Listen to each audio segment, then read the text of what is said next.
Nyinyi mnaenda wapi kwa nani? Kijana wewe mgeni huku. Jina na huku.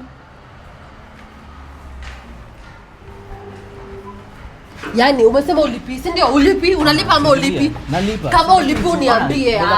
Nini? Ulipi? Mimi najua mimi naweza jirusha hapa. Oh my god, unaona unataka kujilipa. Kama ulipi uniambie.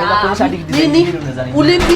Mimi najua mimi naweza jirusha hapa. Oh my god, unaona unataka kujirusha. Naweza jirusha. Acha tu niishe.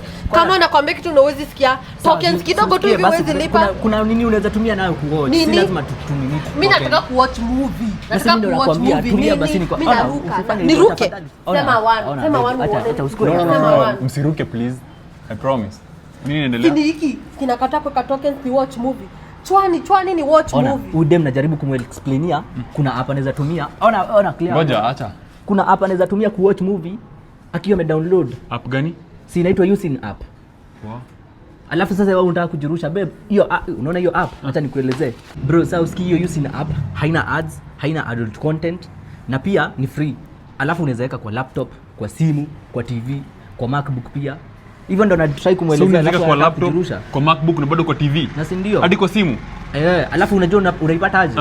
Si una click hiyo link iko kwa bio yako, weka hush. Madam, itabidi sasa ndio kasome kwa gate. Wachana na mambo ya watu wawili. Babe, tuka watch movie. Enda usimame, enda ungoje kifo huko.